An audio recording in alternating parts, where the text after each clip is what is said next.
ነገር ጎልያድ ሃይማኖት አልባ ጨካኝ ፈጣሪውን የማያውቅ በስልጣን ያበደ የሰከረ እብድ ነውና ይህን ሊናገር ሊያውቅ አልቻለምና ናቀው። አንተ አለው ምርኩዝ ብቻ ነው ያዘው። ከዛ ያችን ድንጋይ ብቻ ነው ይሄ አንተ ነህ እኔን የምትገጥመኝ አለው። እኔ ብረት ለብሼ እያለሁ አንተ እኔ ውሻ ይመስል ድንጋይና ጠጠር በትር ይዘህ ትመጣለህ እንዲህ አለው። አየህ በንቀት ነው እንዲህ የሚለው። ነገር ግን ከዳዊት ጎን ማን እንደተሰለፈ አላወቀም።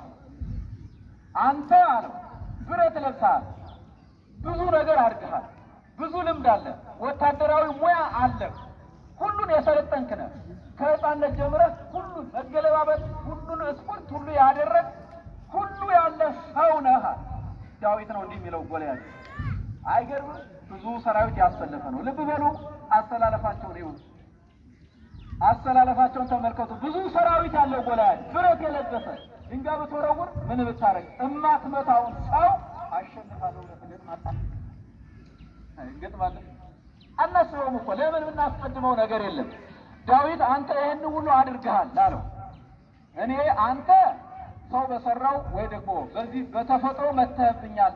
እኔ ግን አለ በእግዚአብሔር ስም እመጣብሃለሁ። አየሁ ትልቁ ታንክ ይሄ ነውና እኔ በእግዚአብሔር ስም ነው የምመጣብህ። የእግዚአብሔርን ስም ነው ያስቀደመው፣ እግዚአብሔርን ነው ያሰለፈው፣ እግዚአብሔርን ነው ዳዊት ያስቀደመው። ስለዚህ አሸናፊዎች አሸናፊ ከዳዊት ጋር ነበረ። ከዚህ በኋላ ጦርነቱ ሊጀመር ነው።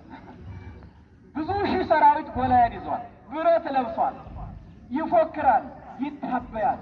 እንዴት አንተ እኔ ልታጠፋ እኔ አንተ ድል ካደረከኝ ወገኖቼ ሁሉ ለዘላለሙ ለእስራኤል ሲገዙ ይኑሩ አለ። አልገባውም ማለት አልገባውም እኮ ሰው ስልጣን ላይ ሲቀመጥ እውነቱ ይጠፋበታል፣ ይሸበርበታል፣ ይሰወርበታል። አልተረዳም፣ አላወቀም። እንዲህ እያለ ይንጎራል። ዳዊት ንቆታልና ከዚህ በኋላ ዳዊት እየተጠጋ ቀረብ ሲል ከዳዊት ጎን ቅዱስ ሚካኤል አለ፣ ከዳዊት ጎን ቅዱስ ሚካኤል አለ፣ ቅዱስ ገብርኤል አለ፣ እግዚአብሔር አለ እና ያችን ከኮረጆ የነበረችን ጠጠር አወጣና እንግዲህ ግንባሩንም እንዳይበታው እዚህ ላይ ብረት አለ፣ ራሱንም እንዳይበታው ይሄ ብረት አለ፣ ሁሉም ብረት አለ። ምን ይሁን ይሄ ሁሉ ብረት ነው፣ ጫማውን ብረት ነው። አሁን ይህንን ሰው ማሸነፍ ይቻላል፣ ድል ማድረግ ይቻላል። ከሱ ውጭ ደግሞ ከጎኑ እልፍ አእላፍ ሰራዊት አሰልፏል።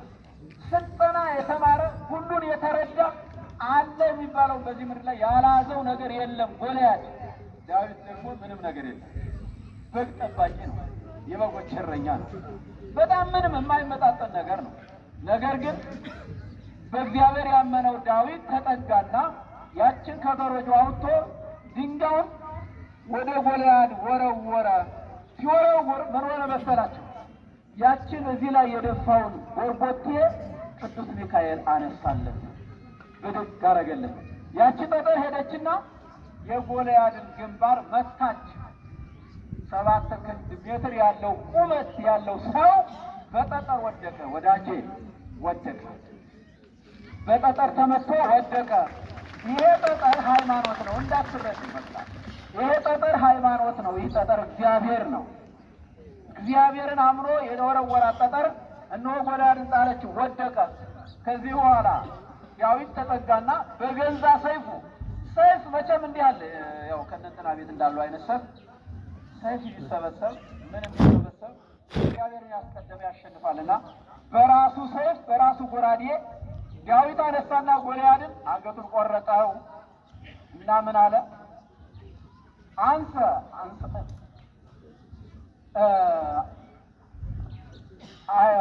ነሳይኩ እብነ እሙስተ ፈለግ አንተ ነሳይኩ እብነ እሙስተ ፈለግ። እነሆ ከድንጋይ ውስጥ ከአለት ውስጥ ከወንዞች ውስጥ ድንጋይን አነሳው። ወመተርኩ ርእሶ ለጎልያድ ወአሰሰርኩ ጽሕለተ እምደቂቀ እስራኤል። እነሆ የራሱን እንስሳ አንስቼ አንገቱን ቆረጥኩት፣ የጎልያድንም ራስ ቆረጥኩኝ። ከእስራኤላውያንም መጨነቅን፣ መከራን፣ መገደልን፣ መበተንን፣ መጥፋትን አራቅኩኝ ይላል ዳዊት። እግዚአብሔርን አስቀድሟልና ምን አድርጓልና? የሳኦልን ካባ አውልቋልና። አሁን እስራኤላውያን በዳዊት ምክንያት አሸነፉ። ፍልስጤማውያን ተገደሉ። ሁሉም ጠፉ። ጎልያድም ጠፋ። የጎልያድ ፉከራ፣ የጎልያድ ብረት ለባሽነት፣ ሁሉን አድራጊነት፣ አጠፋለሁ ባይነት በዜሮ ተቀየረ። ሁሉ ነገር ጠፋ።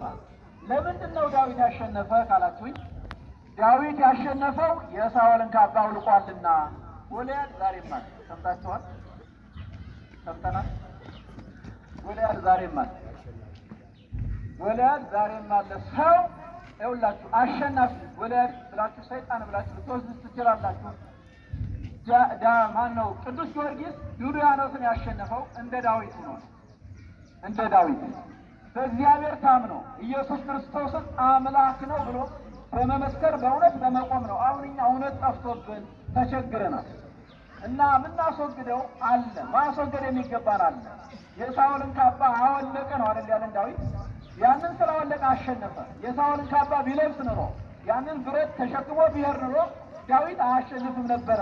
እኛም ማሸነፍ ያልቻልነው፣ ኑሯችን ማሸነፍ ያልቻልነው፣ ትዳራችንን በቅድስና በሰላም መምራት ያልቻልነው ያቃተን ካለን ያላዋለቅነው ልብስ አለ። የተንኮል ልብስ አለ። የተንኮል ልብስ አለ። የኃጢአት ልብስ አለ። ትዳርን ያለማወቅ ልብስ አለ። እሱን ማውለቅ ይገባል።